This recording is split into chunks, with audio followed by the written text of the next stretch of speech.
BJP അധികാരത്തിൽ വന്നതിന് ശേഷം വ്യാവസായപരമായിട്ടുള്ള പല വികസനങ്ങളും ഗുജറാത്തിലേക്ക് കൊണ്ടുപോകുന്നു അല്ലെങ്കിൽ UP-യിലേക്ക് കൊണ്ടുപോകുന്നു എന്ന ആക്ഷേപം പലപ്പോഴും നമ്മൾ കേട്ടിട്ടുണ്ട്.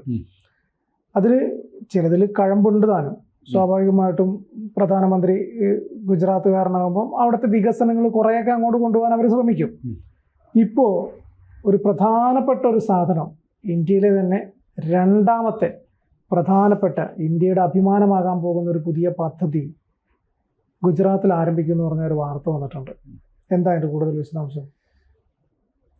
ISROയുടെ റോക്കറ്റ് വിക്ഷേപണ കേന്ദ്രം. ഇപ്പോൾ പ്രധാന വിക്ഷേപണങ്ങളൊക്കെ നടക്കുന്നത് സതീഷ് ധവാൻ സ്പേസ് സെന്ററിൽ നിന്നാണ്. ശ്രീഹരിക്കോട്ട, ആന്ധ്രാപ്രദേശിൽ, അവിടെ നിന്നാണ് നടക്കുന്നത്. ഇനിയിപ്പോൾ ഗുജറാത്തിലും അത്തരം റോക്കറ്റ് വിക്ഷേപണങ്ങൾ നടക്കും എന്നുള്ള നമുക്ക് ഉറപ്പിക്കാം. കാര്യം ഇന്ത്യയുടെ രണ്ടാമത്തെ ഏറ്റവും വലിയ റോക്കറ്റ് വിക്ഷേപണ കേന്ദ്രമാകാൻ ഇനി ഗുജറാത്ത് ഒരുങ്ങുകയാണ്. അവിടുത്തെ ദിയു വെരാവൽ തീരപ്രദേശത്ത് ആണ് ഇത് സ്ഥാപിക്കുക. ഇപ്പോൾ നമുക്ക് തോന്നും, വിജേഷ് നേരത്തെ പറഞ്ഞ പോലെ, ഇത് രാഷ്ട്രീയ പ്രേരിതമായിട്ട്, അതായത് BJP-യുടെ അവരുടെ രാഷ്ട്രീയ താല്പര്യത്തിൻ്റെ അടിസ്ഥാനത്തിൽ ചെയ്ത ഒരു പ്രവൃത്തിയായിട്ട് വേണമെങ്കിൽ വിശേഷിപ്പിക്കാം. പക്ഷെ വാസ്തവം എന്ന് പറഞ്ഞാൽ ഈ ബഹിരാകാശ റോക്കറ്റ് വിക്ഷേപണ കേന്ദ്രങ്ങളെല്ലാം നമ്മൾ സജ്ജീകരിക്കുന്നത് അതിൻ്റെ ഭൂമിയിലെ അതിൻ്റെ സ്ഥാനം നോക്കിയിട്ടാണ്. ഈ ഗുജറാത്തിലെ ഈ പറയുന്ന ദിയു വെരാവൽ തീരപ്രദേശം എന്ന് പറയുന്നത് ഭൂമധ്യരേഖയോട് വളരെ അടുത്തുള്ള പ്രദേശമാണ്. അപ്പോൾ അത്തരത്തൊരു സ്ഥലത്ത് റോക്കറ്റ് വിക്ഷേപണ കേന്ദ്രം സ്ഥാപിച്ചു കഴിഞ്ഞാലുള്ള ഗുണം, നമ്മളുടെ ചെലവ്, അതായത് ഈ ഇന്ധന ചെലവ് വലിയ രീതിയിൽ കുറഞ്ഞു കിട്ടും. നമുക്ക് നമ്മുടെ സാറ്റലൈറ്റുകൾ, നമ്മുടെ കൃത്രിമ ഉപഗ്രഹങ്ങൾ കൃത്യമായ ദിശയിലേക്ക് എത്തിക്കാൻ ഈ വിക്ഷേപണ കേന്ദ്രത്തിൻ്റെ സ്ഥാനം നിർണായകമാണ്. അപ്പോൾ ഇത് ഭൂമധ്യരേഖയ്ക്ക് അടുത്ത് നിൽക്കുന്ന സ്ഥലമെന്ന് പരിഗണന ഉള്ളതുകൊണ്ട് തന്നെ വളരെ അനുയോജ്യമായ സ്ഥലം ആയതുകൊണ്ട് കൂടിയാണ്. രാഷ്ട്രീയ തീരുമാനം ഉണ്ടാകാം, എന്നാൽ അത് നിർമ്മിക്കാൻ, അത് സ്ഥാപിക്കാൻ ഏറ്റവും അനുയോജ്യമായ സ്ഥലം എന്ന രീതിയിലാണ് ഈ ദിയു വെരാവൽ തീരപ്രദേശത്തെ തിരഞ്ഞെടുത്തിരിക്കുന്നത്.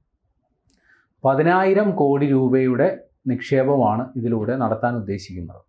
അപ്പോൾ ഇത്തരത്തിലൊരു റോക്കറ്റ് വിക്ഷേപണ കേന്ദ്രം സ്ഥാപിക്കുന്നതോടുകൂടി നമ്മുടെ പ്രധാനപ്പെട്ട 3 റോക്കറ്റുകൾ, അതായത് LMV-3, PSLV, SSLV തുടങ്ങിയ, ഈ PSLV എന്ന് പറഞ്ഞാൽ വലിയ റോക്കറ്റാണ് കേട്ടോ.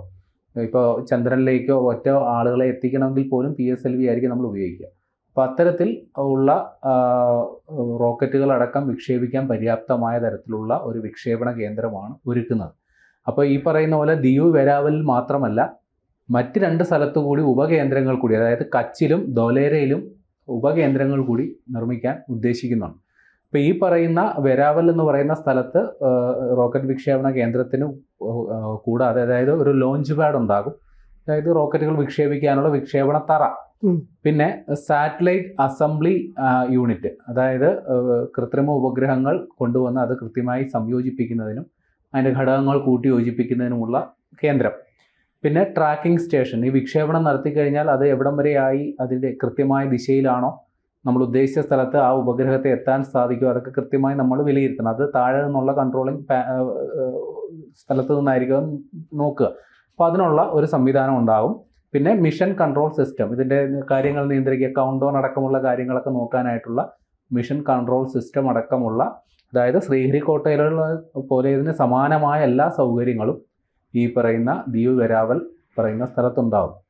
അപ്പോൾ ഇതിനനുബന്ധമായി തന്നെ ഗുജറാത്ത് സംസ്ഥാന സർക്കാരും അവരുടെ സ്പേസ് ടെക് പോളിസി എന്ന രീതിയിൽ ഒരു പഞ്ചവത്സര പദ്ധതി തന്നെ പ്രഖ്യാപിച്ചിട്ടുണ്ട്. 2025-30 കാലയളവിലേക്ക് ഒരു വലിയൊരു പദ്ധതിയും ഗുജറാത്ത് സർക്കാർ പ്രഖ്യാപിച്ചിട്ടുണ്ട്.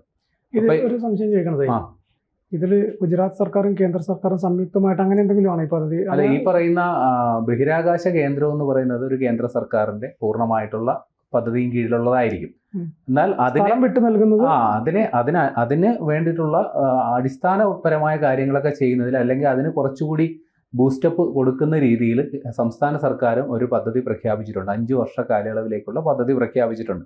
അപ്പോൾ അതിന് പ്രകാരം ഈ സാറ്റലൈറ്റ് പേലോഡ് ഇൻസെൻറ്റീവ് ഉണ്ടാവും. അതായത് ഈ ഉപഗ്രഹം വിക്ഷേപിക്കുന്ന സമയത്ത് നമ്മൾ ഈ പേലോഡ് എന്ന് പറയുന്നത് അതിലടക്കം ചെയ്യുന്ന സാധനങ്ങളൊക്കെയാണ്. അതായത് കൃത്രിമ ഉപഗ്രഹങ്ങൾ നിർമ്മിക്കുന്നതിനുള്ള കാര്യങ്ങളിൽ ഏർപ്പെട്ടിരിക്കുന്ന സ്ഥാപനങ്ങൾക്ക് ഇൻസെൻറ്റീവുകൾ കൊടുക്കുക, ആനുകൂല്യങ്ങൾ കൊടുക്കുക.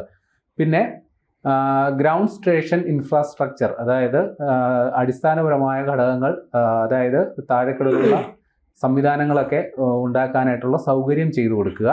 പിന്നെ പ്രൈവറ്റ് സെക്ടർ കൊളാബറേഷൻ, അതായത് സ്വകാര്യ സംരംഭകരെ ഈ പദ്ധതികളുമായിട്ട് കൂട്ടിയോജിപ്പിക്കാനായിട്ടുള്ള പദ്ധതികൾ ആവിഷ്കരിക്കുക.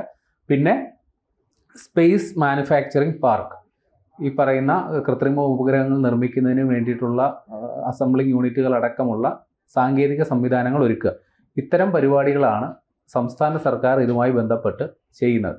അപ്പോൾ വലിയ രീതിയിൽ, അതായത് ഈ പറയുന്ന ISRO ഈ സിവിലിയൻ ആവശ്യങ്ങൾക്ക് വേണ്ടിയിട്ട് നമ്മുടെ സ്പേസ് ടെക്നോളജിയെ ഉപയോഗിക്കുന്ന കാര്യങ്ങളിലേക്കാണ് ഇപ്പോൾ കിടക്കുന്നത്. അതായത് ഉദാഹരണത്തിന് നമ്മുടെ ടെലികമ്മ്യൂണിക്കേഷൻ സിസ്റ്റം, കാലാവസ്ഥാ പ്രവചനം, അതായത് സാധാരണ ജനങ്ങൾക്ക് ഉപകാരപ്പെടുന്ന രീതിയിൽ നമ്മുടെ സ്പേസ് ടെക്നോളജി ഉപയോഗിക്കാനാണ് ISRO ഇപ്പോൾ ശ്രമിച്ചുകൊണ്ടിരിക്കുന്നത്. അപ്പോൾ ഈ പറയുന്ന ഗുജറാത്ത് സ്റ്റേഷൻ കൂടി വരുന്നതോടുകൂടി നമ്മുടെ വിക്ഷേപണങ്ങളുടെ എണ്ണം കൂടും.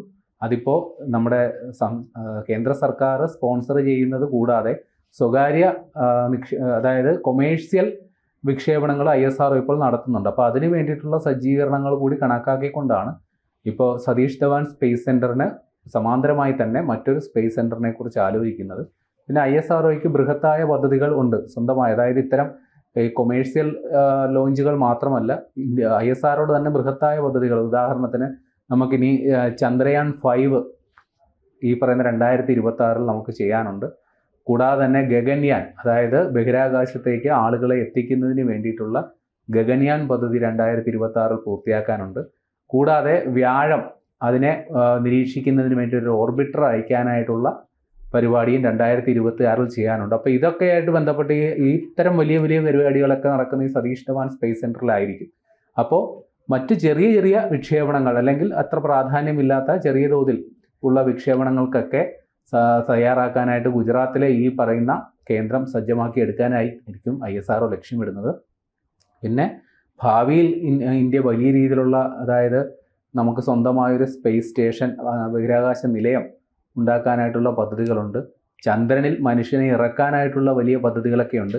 അപ്പോൾ നമ്മൾ വലിയ വലിയ കാര്യങ്ങളിലേക്ക് കടക്കുന്നു. അപ്പോൾ നമ്മുടെ അടിസ്ഥാന സൗകര്യങ്ങളും അതിനനുസരിച്ച് വികസിപ്പിച്ചെടുക്കണം. അതിൻ്റെ ഭാഗമായിട്ടാണ് ഇപ്പോൾ ഗുജറാത്തിൽ പുതിയ രീതിയിലുള്ള, അല്ലെങ്കിൽ പുതിയ ഒരു ലോഞ്ച് പാഡ്, ബഹിരാകാശ ഉപഗ്രഹ വിക്ഷേപണ കേന്ദ്രം നമ്മളിപ്പോൾ തയ്യാറാക്കിയെടുക്കുന്നു.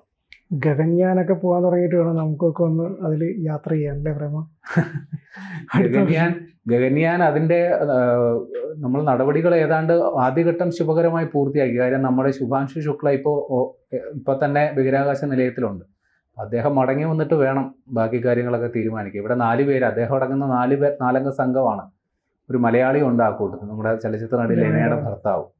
അപ്പോൾ ഇവരെല്ലാവരും കൂടി ചേർന്നാണ് അതിൽ തയ്യാറെടുപ്പുകൾ നടത്തിക്കൊണ്ടിരിക്കുന്നത്. ഏതായാലും നമ്മൾ അതായത് നമ്മൾ വലിയ വലിയ സ്വപ്നങ്ങൾ കാണുമ്പോൾ നമ്മുടെ കയ്യിൽ എന്തുണ്ട് എന്നുള്ളത് നോക്കണമല്ലോ. അപ്പോൾ നമുക്കിപ്പോൾ അഭിമാനമായി പറയാനാണ് നമ്മുടെ സതീഷ് ധവാൻ സ്പേസ് സെൻറ്റർ ഇപ്പോൾ ഇതിനോടകം തന്നെ പ്രൂവ് ചെയ്തതാണ്. ഒരെണ്ണം കൂടി ആയിക്കോട്ടെ, അപ്പോൾ നമുക്ക് കുറച്ചുകൂടി കാര്യങ്ങൾ നടപ്പിലാക്കാൻ സാധിക്കും.